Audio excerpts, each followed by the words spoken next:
This is EnRich Your Life, a podcast about financial health, all things investing, life planning, and smart decisions with Richard Limegruber. Hello, everybody, and welcome to EnRich Your Life podcast. I'm your host, Richard Limegruber, and today we're going to be having a timely conversation on something that many of you might have already been hearing about, and that is cryptocurrency, stablecoins, and another word, Bitcoin, which is a part of the cryptocurrency world. This is something where not only are we seeing a lot of traction with investors, but also with the federal government.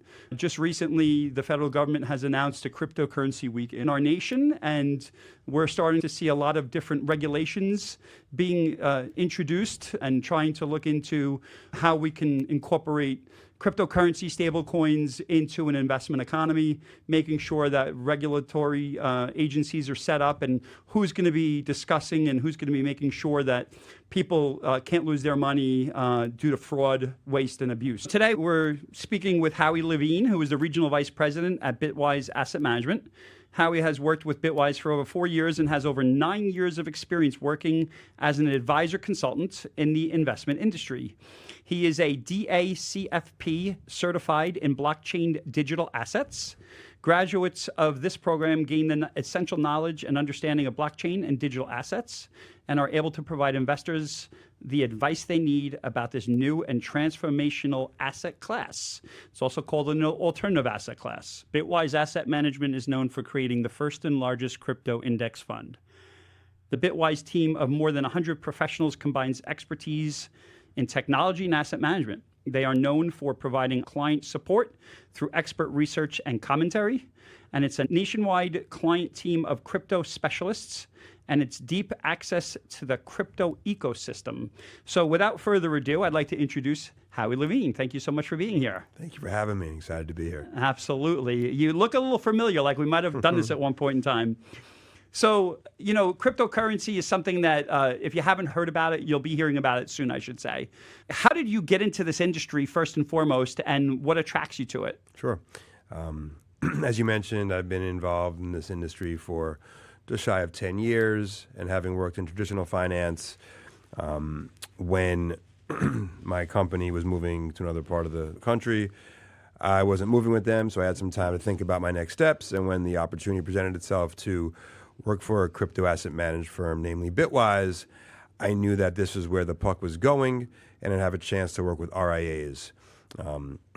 And having known colleagues of mine that were involved with it, I had some understanding of it. And it was somewhat of a calculated risk, and 4 years later, I couldn't be happier with the decision I made. Yeah, that's great. And I think what a great decision to make a couple of years ago to see the vision of where, you know, crypto assets are going. And so that's what this conversation is going to be all about, giving our listeners some additional information that they can hopefully make better decisions about whether or not they want to include it in their investment portfolio. So a lot of times when I'm speaking with clients, I usually start off when I want to introduce anything about Bitcoin or cryptocurrency is, have you heard about it? Mm-hmm.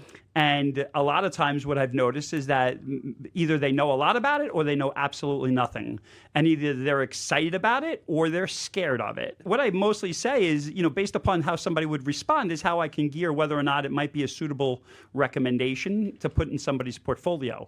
And one thing I will say is that, you know, when I tell clients is that it can be very volatile and it's not for everyone. But if that was something that you were interested in doing, this might be suitable to you. In the simplest terms, what is cryptocurrency and how does it differ from like a traditional currency or asset class? So cryptocurrency is a term that is somewhat misleading for the asset class. Myself, my colleagues, we refer to this as these crypto assets, digital assets. Okay. The currency term obviously brings up a lot of opinions and fear of replacing the US dollar and what have you. And that is not how we view this. We view this as a new asset class.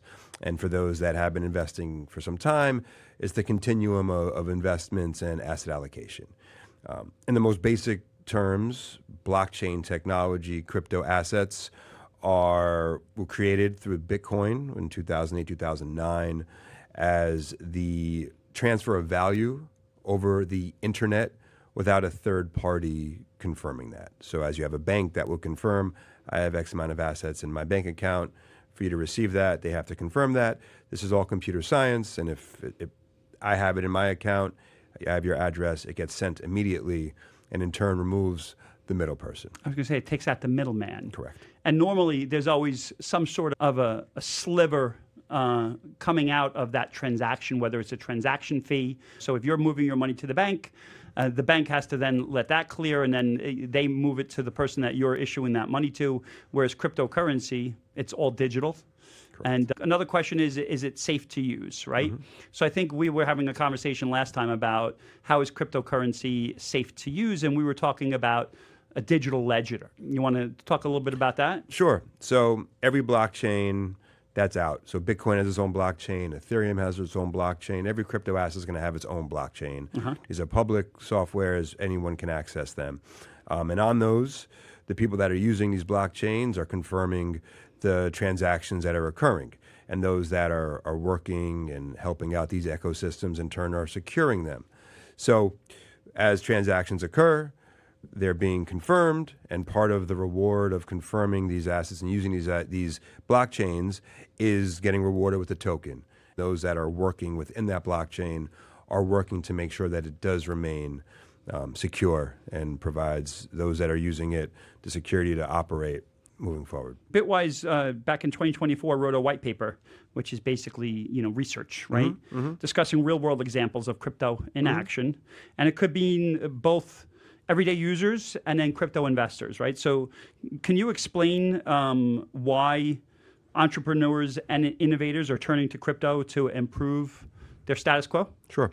So ultimately, blockchain technology and crypto assets involved with that make life easier. It's a quicker form of transaction, it's a cheaper form of transaction, and it's non-immutable.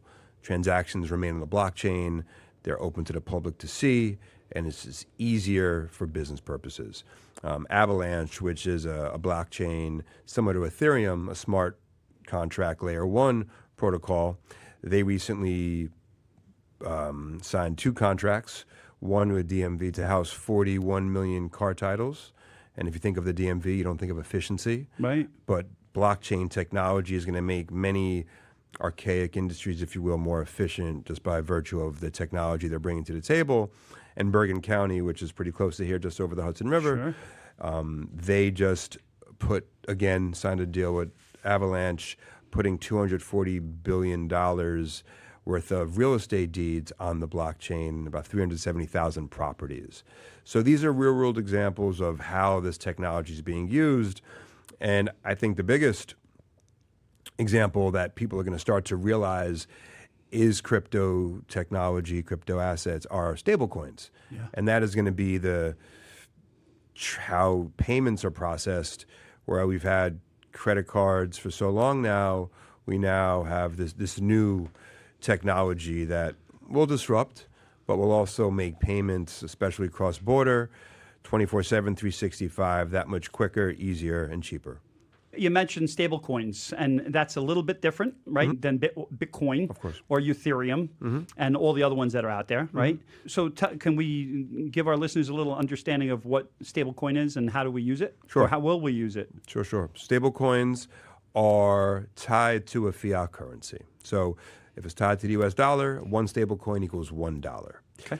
What crypto is providing is new rails or new piping to the computers. How Web3 we talk about, that's what crypto is offering. So if they're going to start making payments on this new internet, it's the railings of the crypto railings that are going to be used. And you cannot use the current dollar system we have. You can't use a paper dollar, a coin dollar, or the credit cards, how they operate. So stablecoins move on the crypto rails, and that's how people, we believe, are going to start operating and use and paying for services, items, what have you. But again, it's tied to a dollar, so it's 1-to-1. And this isn't replacing the dollar, it's just using the dollar in a new internet money fashion. Great. And those stable coins, is it going to be one specific that's only tied to the US dollar, another one? Because one of the things that we learned recently is that it's not only going to be tied to a currency, but there's also no currency hedge risk on there, which to investors who do international investing understand that there is a currency exchange, and when you're investing overseas or where you're overseas investing in U.S. companies, there is a currency risk there, which is the currency will shift. Sure. Right? So how will stablecoins mitigate those types of risks? For the most part, the U.S. dollar, the USDC, which is the domestic stable coin that Circle owns, that IPO'd recently, they are the most popular here, the largest, about 50 billion, I believe, in circulation here. And Tether, which is USDT, is a European company. They are about 5 times the size of Circle. But we're seeing about 95%, I believe, of the stable coin universe is attached to the U.S. dollar.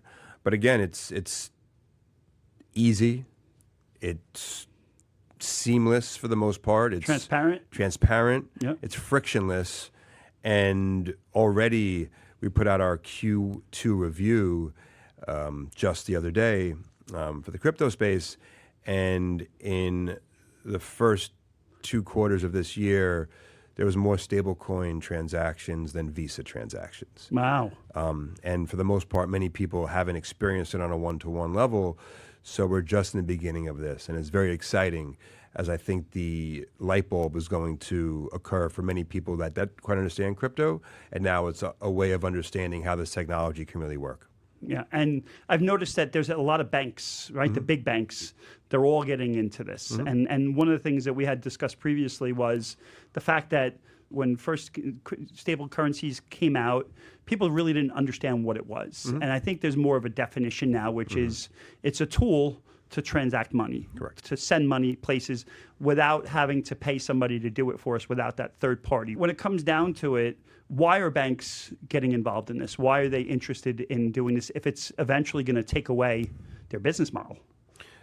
I think there's no other choice but to. When you think of how the internet has grown from the early days in the 70s to now, and all the breakthroughs that have occurred, when there's a breakthrough that has occurred, you have to adapt to it. Point. You think about the secure socket layer protocol, which was 1994, which allowed people to put their credit cards safely and securely on the internet. That wasn't immediately received with open arms. There was obviously some fear, some trepidation, some reluctance, and now, 31 years later, I don't know one person that doesn't utilize that sort of software.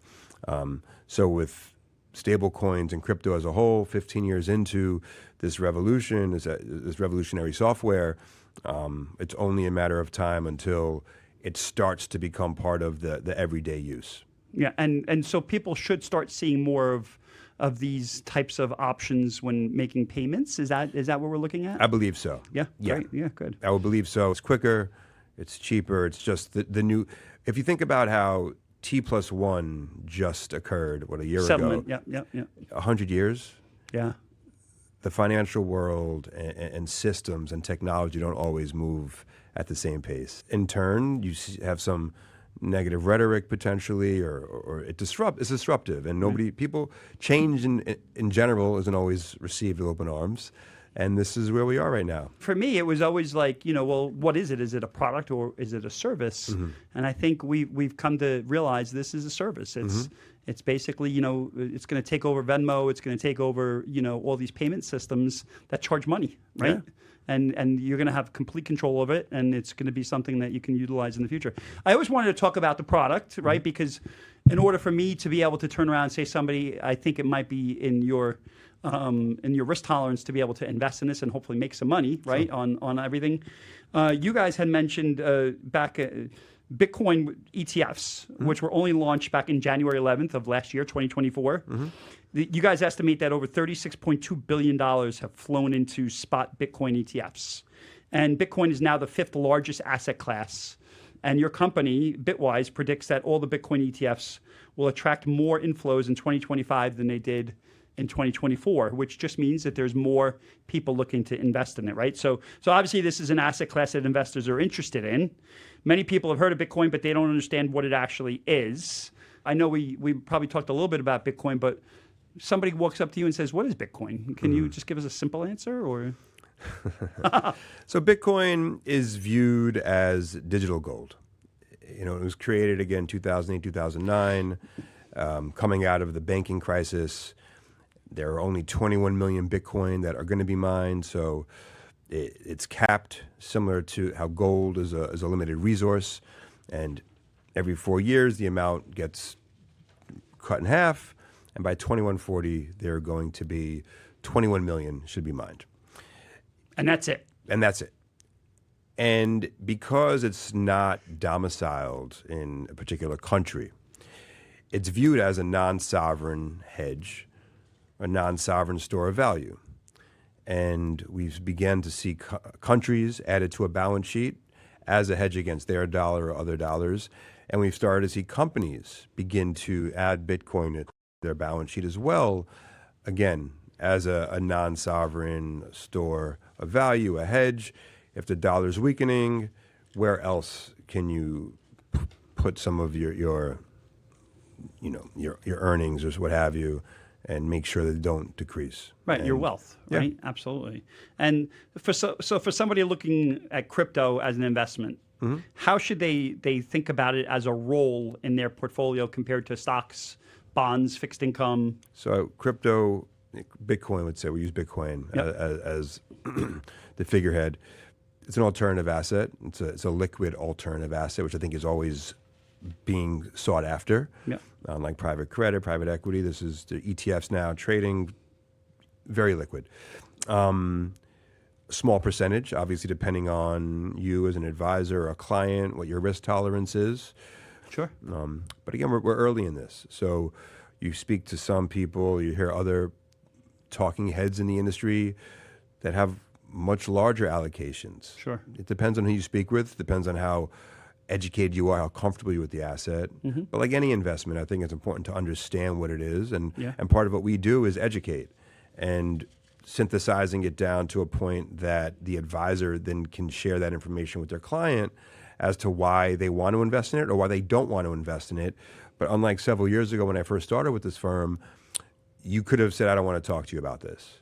Now you have to talk about it. Yeah. And whether you like it or not, and you have to have an answer, because the truth is, if you're not going to be investing it as an advisor, somebody down the block will. Sure. And you have to at least have conviction in whatever decision you do make.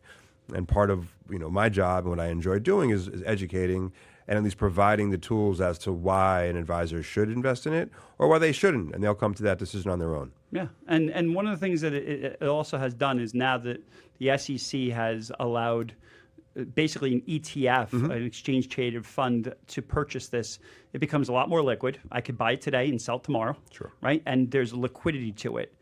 Can you just help our listeners understand the difference between buying an ETF of crypto or Bitcoin and then actually trying to farm it or buy it off of somebody else and keeping it in a wallet or keeping it on a flash drive or on a computer? Absolutely. The Bitcoin ETFs, as you mentioned, January 11th of last year, just really removed the difficulty to purchase or to access it, to invest in it. Prior to that, there were some vehicles, closed-end, publicly traded trusts, that premium discount, just not as simple, higher expense ratios, or you could buy it on exchanges. And with that, usually a little more savvy in terms of computers. And again, there was unless you had a subscription with one of these, let's say Coinbase, you were getting charged 3% or so each time. And that's 300 bips when you speak language, compared to now 0.2 or 20 bips for the ETF. Yeah. So you're able to own exposure or gain exposure to Bitcoin in a quicker and an easier way, a more liquid way, a more scalable fashion. And unless, as the individual, you want to own Bitcoin directly, you don't have to do that anymore. Yeah. And now for advisors that I speak to often, you can put this in a portfolio. You can have a sleeve, be it a crypto sleeve, be it a growth sleeve, a frontier sleeve, an alt sleeve, whatever it is. And this is now part of a portfolio that you can have as part of an estate with beneficiaries attached to it. The issue with crypto prior to the ETFs was that if you owned it and you had it on a ledger held elsewhere, they call it a cold wallet, meaning it's not attached to the internet.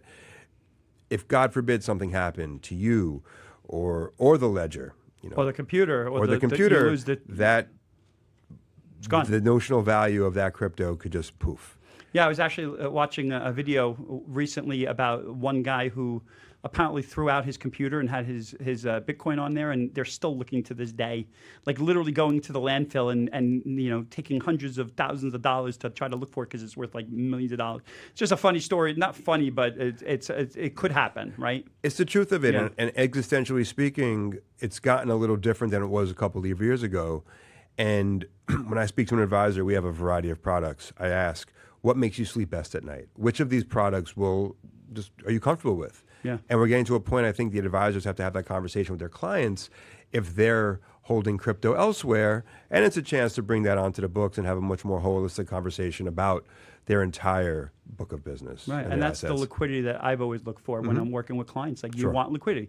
Do you want to own a house, or do you want to own an investment that owns houses that you could literally liquidate and sell the next day and get your money and not have to worry about going and trying to find somebody to buy it, and vice versa? If we can provide a similar return and have you liquid, why wouldn't that be something you'd be interested in, right? So Absolutely. it's very true. You mentioned about other aspects of this whole cryptocurrency investment class, and I know your company has a couple of different offerings. One of the things that I've talked to clients about is when we're talking about this new AI and a new technology and a new cryptocurrency and everything that's coming out, there has to be infrastructure that's built up. We need energy. In order to need energy, we need utility companies to produce that energy, whether that's going to be nuclear power or going to be coal powered, who knows, right? But we need energy, and then we need utility companies to get us the energy. We also need somebody to build those buildings, right? And then we need them to maintain those buildings. So there's a lot of fingers that all this technology will touch, and we need the infrastructure. Agreed. So you mentioned you have certain products that you can actually, if you don't want to own the stable coin or the Bitcoin, you can actually own the investments that are actually going into the infrastructure, right? Correct. And I think that's one of the biggest issues, or the unawareness of what's out there. People think it's Bitcoin or nothing. Right. Very not true. This industry is vast, it's wide. The same way you have a variety of different tech companies in the same sector. Crypto is no different, it's just new. So if you look at the pool of crypto, I would say Bitcoin is somewhere in the middle of the pool, and you have more alt assets, smaller market cap, newer, younger. Those could be deeper, more risk associated with it.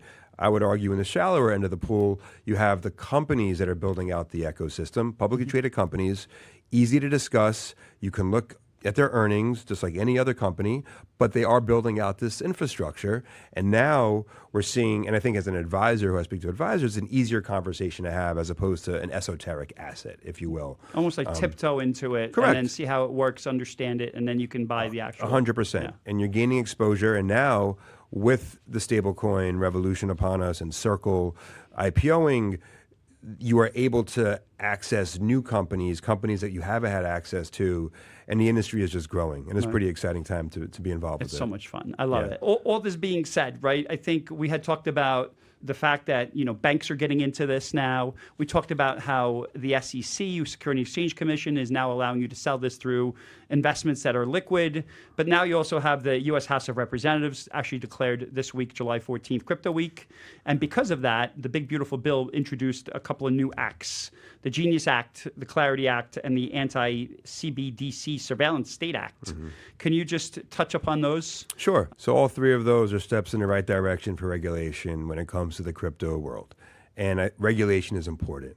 I had a conversation with an advisor earlier asking, what's the difference now between 3 years ago? Why would I invest now as opposed to 3 years ago? Very fair question. And the truth is, a lot was uncertain then. Sure. As we've moved to today, you have a Bitcoin strategic reserve. You have America having Bitcoin is on there. They have a treasury reserve of Bitcoin. So that you could argue they've de-risked Bitcoin as being banned from the government. So stablecoins, as we talked about, the Genius Act, they want to create regulatory framework for stablecoins. The same way that banks have regulatory framework, and there's insurance for clients that use that, they want to create that same framework. And the fact that the conversation is being had right now, huge step in the right direction. Right. It passed the first step of Congress, 68-30, bipartisan for those that are, you look at the numbers. Right. And just yesterday, it got voted down in the House, but we're looking forward to the next vote to see what happens. And again, the fact that the conversation's happening, that's the biggest part. Then you have the Clarity Act. Again, clarity amongst digital assets regarding who's going to be, overseeing it, SEC or CFTC. So again, more regulation, more clarity. And as more of this occurs, advisors and investors are going to be able to see, okay, I see the steps that are being taken on my behalf so that I could own this without worrying, and we're getting closer to that. And then anti-CBDC is an anti-central bank digital currency for oversight and things of that nature. So all three very important bills that are being passed.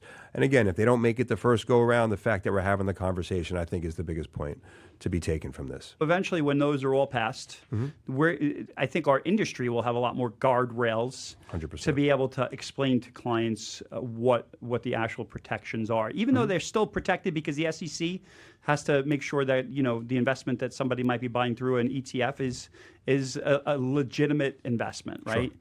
And so we talked before a little bit about, the opportunity to get into Bitcoins and cryptocurrency today. Where do you see all this going in the future? Right now, I think crypto or Bitcoin is at almost the highest price it's ever been. And a lot of my clients ask, is it too late? Did I miss the boat, right? Just from your view, and Sure. It doesn't necessarily need to be the view of anybody else. Personally, where do you think, this Bitcoin and cryptocurrency is going? Sure. Yeah. So our firm, in the beginning of the year, put out our predictions, 2025, and one of those predictions was that Bitcoin would hit $200,000. And we just put out our mid-year review, and we're sticking with that. When you look at how Bitcoin has performed, it rarely is just one trajectory up. There's going to be highs and lows and so on, but it's going to remain on an upwards basis. And valuing Bitcoin is similar to valuing gold. How do you value it? There's no revenue. Right. So if you think of Bitcoin as a limited asset, and you now have the Bitcoin ETF, $35 billion went in last year. We expect more to happen this year. We're waiting for approvals from many of the firms that are out there, between wirehouses and broker-dealers that don't have fully solicited access and advisory access to these ETFs, and there's a humongous appetite to gain access to these funds. If you're taking small percentages of other assets that are out there, if gold is a $25, $30 trillion asset, you take 10% of that, you've doubled Bitcoin's market cap. Wow. And in turn, the price of Bitcoin then goes up. So you view it that way. You view the governments that are now beginning to invest in it or have it on their reserves. You have 22 states that have legislation to add it as a state reserve. Companies are now putting it on their balance sheet, as I mentioned before. It wasn't until December of last year where the FASB changed a rule that companies could only market to a loss. Now, if you have Bitcoin or crypto on your books, you can market to market. So that's a lot more attractive for companies that are looking to add that. And we're seeing a lot of more companies added to the theme, the micro theme of adding crypto to your balance sheet. So let me get this straight, and I'm going to use simple numbers. I have a company, ABC company, and I have assets and I have buildings, and let's just say it's worth $1 million. But I also bought $20,000 of Bitcoin a couple of years ago, and now it's worth $100,000. So normally you wouldn't be able to say that my business valuation included that Bitcoin because of regulation or what have you. Now what you're saying is companies can actually increase the value of their company. Correct. Because they hold that Bitcoin, whereas before they weren't able to. So now that just becomes somebody who's looking to buy that company is a lot more valuable with that Bitcoin than it was the day before, even Correct. though they might have already owned it. Yeah. That's incredible, yeah. In regards to regulation, this is one more box that's checked off that makes it easier. The path of resistance is decreasing. Yeah. And I'll mention 3 states have invested in the Bitcoin ETFs as part of their pension plans. Endowments we're starting to see. Brown and Emory. States are accepting crypto payments. So we're seeing a lot more openness to the technology, to including it. And in our opinion, it's only going to increase. Yeah. And so that leads me to, I think there's 7 different Bitcoin ETFs that you can purchase right now? 11. Like 11? 11. Okay, so it's increased since the last time I looked. And, obviously there's competition. Bitwise has competition with everybody else. How is Bitwise different than all the other competitors? Sure. Why use the Bitwise ETF over any of the others? So if you're looking for support, we understand the conversation is harder. Education sometimes is easy to find. Googling it online, you can find articles that can say, all of it. We want to make sure we quiet the noise and really explain to you what the technology is, why it's important, and so on. So I think you're partnering with a firm that really understands it and wants to join you on your crypto journey. Additionally, our product is coming in at one of the lowest expense ratios at 20 bips, as I mentioned, compared to a little more. And again, it's small, Very tiny, but it's it's different. Yeah.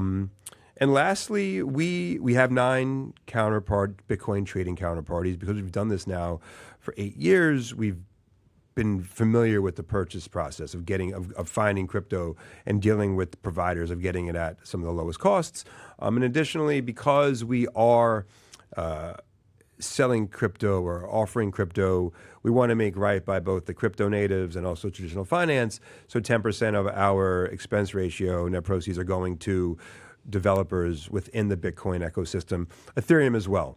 So we want to support the industry that is providing us with a livelihood. With that opportunity, yeah, Yeah. absolutely. And that's what I was getting to. And as an advisor, too, I know I can get on your website, and there are so many different resources, and there's Sure. opinions, and there's, we get news every single day, and I call news noise, right, until we're able to clarify what it is. And so the noise out there, it really depends on who's writing that noise. Yeah. And I think ultimately when I come to your website, there's white papers out there that gives us research. There's opinions from your CEO and other people who really know what they're talking about. And then, of course, you have to take that with everything with a grain of salt and make a commitment or don't make a commitment into adding it to your portfolio.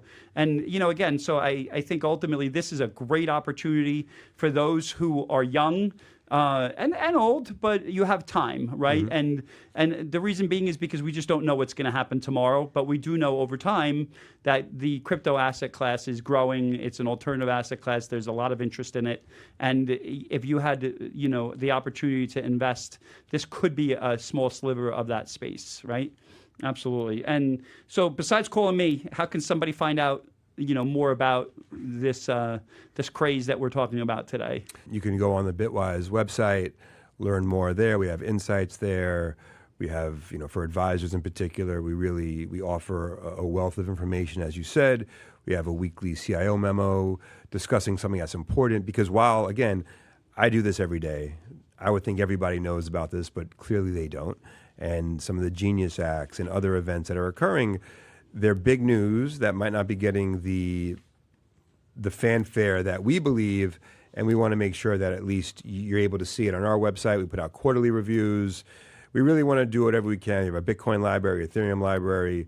We want to arm advisors and investors with all the information they have to make an educated decision on this asset class. Yep, and that's great. Good. And so for any of our listeners who are interested, not everybody in the investment world can actually offer these products. So if anybody has any questions or comments or who wants to learn more, I'm happy to get that information over to anybody. You can email us at hello@enrichlifepodcast.com. And I'll be happy to answer those questions. Is there any last piece of advice, Howie, that you have for listeners as far as it comes to any of this cryptocurrency, stablecoin, Bitcoin?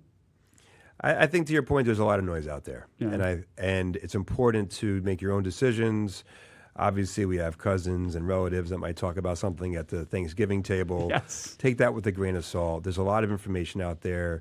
The industry is growing quickly. And this is the new internet. And like other technologies that have passed, we can see how they operate, how they've turned out.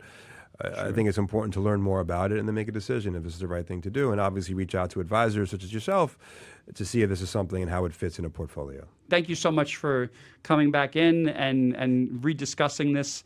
I look forward to sharing this with all of our listeners, making sure that everybody makes some smart decisions and really starts to understand what all this is about crypto and Bitcoin.